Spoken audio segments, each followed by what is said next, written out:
Hey there, welcome to the second video in my quality engineering series. I was doing some thinking and maybe this one should have been first, but normality is just such an important topic. I kind of wanted to start with that because these two kind of come together.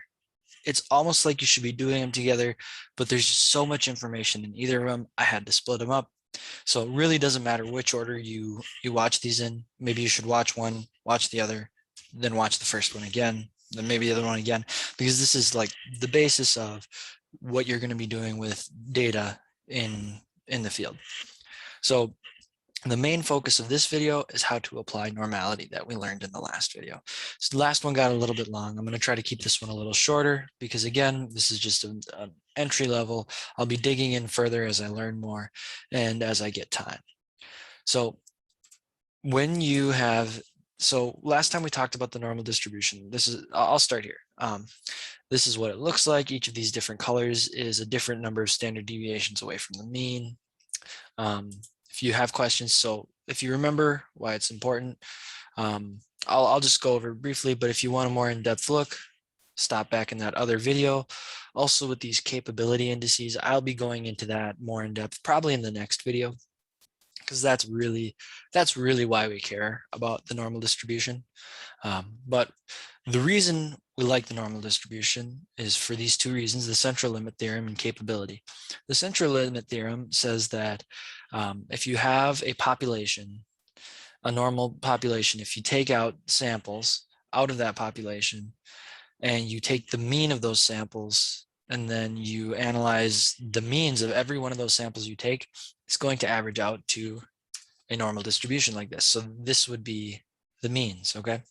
Now, the reason that that is important is because if our data is close enough to being normal, we can assume that it will be normal if we just took enough samples. So it allows us to take only a few samples. Usually 30 is considered to be good. And I'll go in that in a later video, why 30.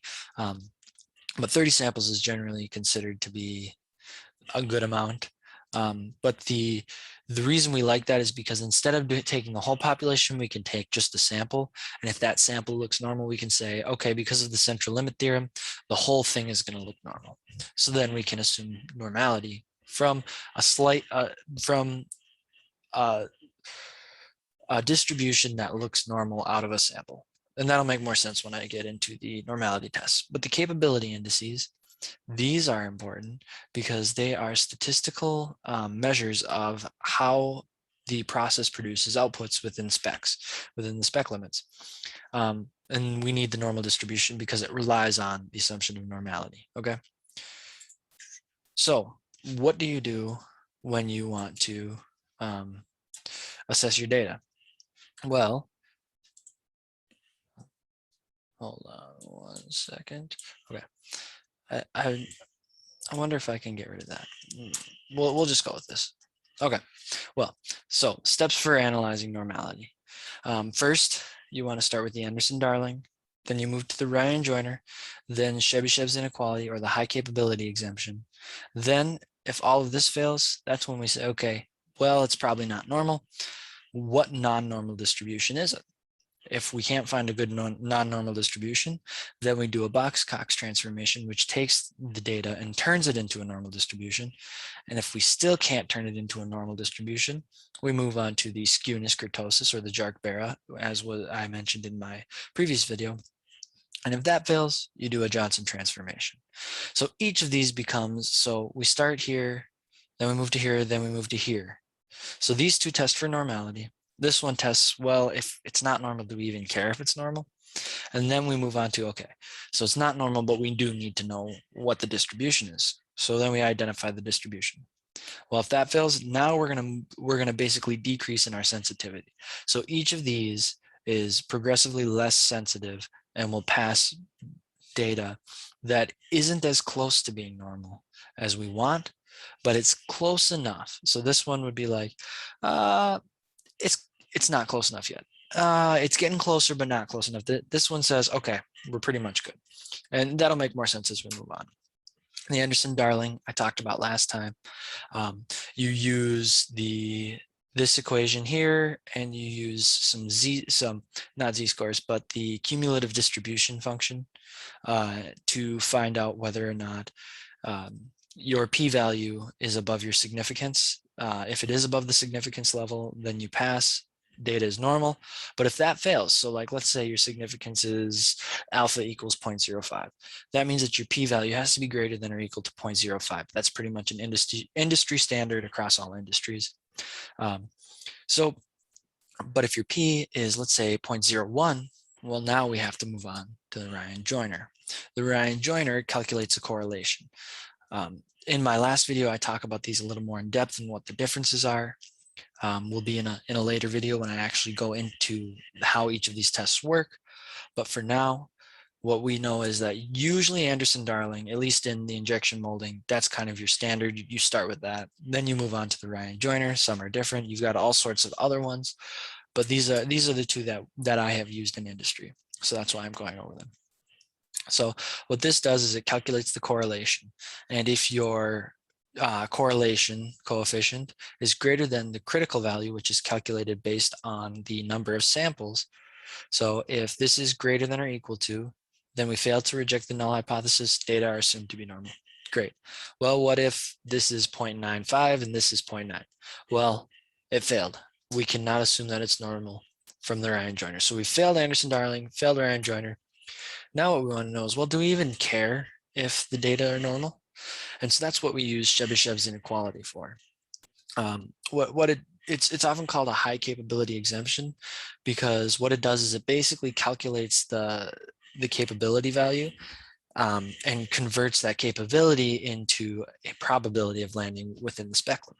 Okay, so here is Chebyshev's inequality. It says that the probability that x minus mu, so the distance from a point minus mu, the mean, so the distance of the point from the mean is greater than equal to the number of standard deviations. So this is the number of standard deviations away from them. So that is less than or equal to 1 over k squared. So let's say we want to find the probability that we are more than 3 standard deviations away. Well, let's use 2. The probability that x is more than 2 standard deviations away from the mean is less than or equal to 1 over 2 squared, so 1 over 4. So the probability that this is for all distributions, the probability that a data point is more than 2 standard deviations away from the mean is less than or equal to 25%. Okay, so that's helpful, because what we can actually do is we can do some math here, set these equations equal, get rid of the inequality, and we can say that, okay, x minus mu equals k over sigma. K times sigma. So what you can do then is you can divide this by sigma, and k equals x minus mu over sigma. That might look familiar to you because that's actually very, very similar to your capability value. Instead of x, though, we want to know, because what we're trying to find out is, well, how far away is our spec limit with regards to the standard deviation? So what this tells you is how many standard deviations, k, is the amount of standard deviations that the upper spec limit or the lower spec limit is away from the mean. So if we do this and we take the minimum, because we want to know which side we're closest to, we get 3. This is the same as 3 times ppk, because the ppk is the upper spec limit minus mu over the sample standard deviation times 3. Okay, let's see here. And I skipped through here. So basically that's your ppk, right? Okay, so we'll call that k prime. K prime is the number of standard deviations between the mean and the closest spec limit. So now what we know is that the probability that x is greater than the upper spec limit, or this is the or, let me write or underneath. Okay, or the x is less than the spec limit. So the probability that x is outside of the spec limit. So let's say we have, this is our, right, this is our LSL. Oh my goodness.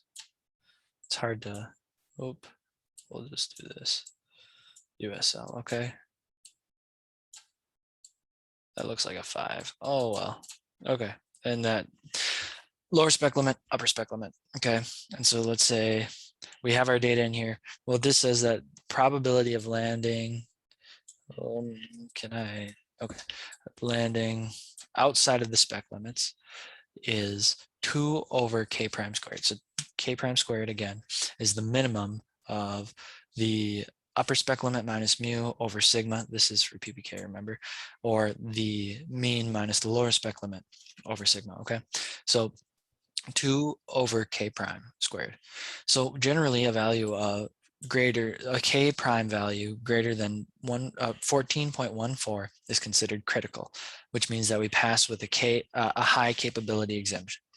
At this k prime value, at least 99% of the data fall within the tolerances. So if you plug in 14.14 there, you'll get 0.01%. So what that means is that if you have 100 parts, we can guarantee that at least 99 of those parts are going to be good. They're going to be in here, but no more than one. So we could have one, or we could have less than one. So once you're doing millions of parts, that's when it kind of matters. So this correlates to a PPK of 4.71 because, as we said before, this is equal to 3 times the PPK. So if we have a PPK of 4.71, 14.14 divided by 3, that means the data is considered highly capable. Normality does not matter. Okay. Now the reason that this is really nice is because now we've taken Chebyshev's inequality and we've said, okay, we don't really want to run another calculation on this. Can we use a data value that we already have, some test statistic that we've already calculated to check? So if you're using Minitab, if you're running a capability analysis, that's when it will actually tell you if your data are normal or not. Sorry, hold on one second. Okay, excuse me. I just swallowed on the wrong pipe there. But if you are using Minitab to calculate your capability 6-pack, it's actually going to tell you the capability analysis, but it's also going to do an Anderson-Darling test to tell you whether or not you can actually use that data. Because what's the use of a capability analysis if your data is not normal? Well, that's exactly the point. It's useless. You can't consider your capability index a valid representation of the population that you're studying if the data are not normal. Well, if PPK is higher than 0.471, we can say it doesn't matter, because what that means is that your data probably look like this. So, and this, whoa.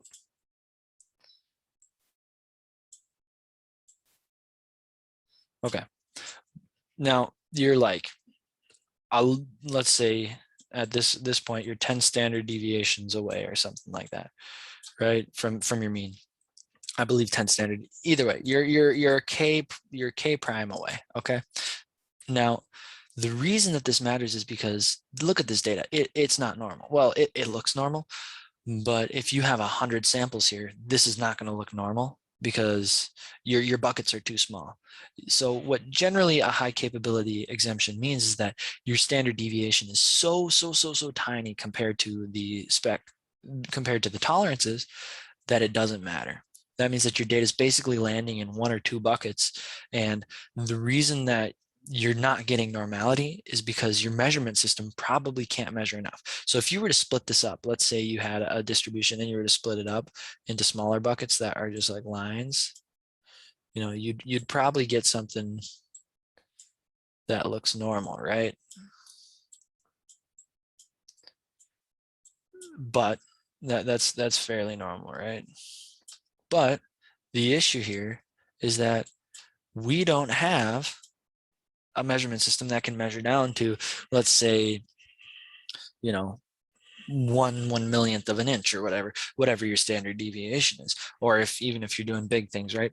So that's the real issue, is that at this point, generally, it means that your data is stacked so close together and the standard deviation is so small that you actually can't measure the actual variation between parts. So that's why we like Chebyshev's inequality. Now, this should not be your go-to. Okay, if you get a 4.71, but it's like, let's say you have a PPK of 5, right? But your Anderson-Darling passes. Don't use Chebyshev's inequality as your justification. Use the Anderson-Darling as your justification, because we would rather the data be normal and highly, highly capable than just default to it's highly capable. Because if your data are normal, then you know something about your data and the distribution. So you still want to default to knowing your distribution. But at this point, all we care is that if it fails normality, but it passes this, then we're good. And we know that we're highly capable and we have very little to worry about. Now let's say our PPK is 3. That's a passing PPK value if your data are normal. But what if it's not? Well, then that's when you go to non-normal distributions. So the normal distribution is just one specific distribution. There are many other types, and each distribution has its own cumulative and probability density function. And they can look very different graphically. Actually, most of them look the same. They just look very different from the normal distribution. And knowing what type of distribution that the data follow actually tells you a lot about what's going on in the process. Each distribution is associated with different types of processes. I'm not 100% sure on what the different processes are. I do know that injection molding is generally considered to follow a normal distribution. So that's good. That's something that you want. But for here, we're just going to briefly go over these. So if you look, most of these are kind of, I'm grouping them here, but they're kind of very similar, right? And this one's kind of in there. So most of these are the same distribution. There's just an extra parameter. We'll go over that here. I'm going to just briefly talk about each of these. I'm going to do, once I finish up, I'm working on an Excel macro right now, and I'm going to turn it into a plugin that can actually do maximum likelihood estimation and figure out the parameters and actually do distribution fitting. And as I do that, I'm learning more and more about these different distributions. So when I figure it out a little bit more, I'll come back to that. But so the first are the log normal distributions. So if you look, they're very similar, except in these equations, this one only has a sigma and a mu. This one also has a lambda. Okay, and the lambda in this one is a threshold. So it just basically tells you where the cutoff point is. They just change the shape of the distribution. This is the effect of lambda, mu, sigma. Okay, then here in the exponential distribution, this is a shape you should get familiar with. You'll see it a lot in here. The reason that there's this straight line, what that means is that that is actually a boundary. Nothing can be beyond this. This is just your standard. And then these ones show the modifications. So nothing in this particular distribution with a lambda of 2 can be lower than that lambda of 2. Okay. Weibull looks very similar.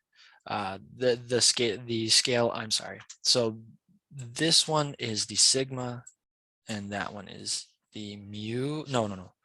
This one, sorry, alpha is mu, beta is sigma. I've been finding a lot of different things with the Weibull. Weibul's a pretty useful one because it's a modification of the exponential distribution that is very, very useful in industries. But we're not really worried about that right now.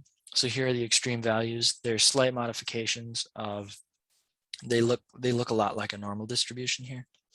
And the largest extreme value is this dotted one, and the smallest extreme is this one. So it basically looks like a normal distribution that is either left-tailed or right-tailed. And then in the gamma distribution, again, it looks a lot like the exponential and Weibull functions. In the, sorry, distribution, not functions. In the logistic distribution, it looks a lot like a normal distribution. In the log logistic, it looks a lot like an exponential, which is kind of cool.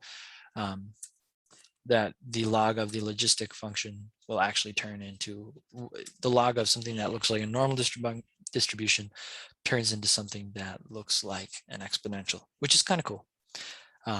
So let's say you go through all these distributions and none of them fit the data well.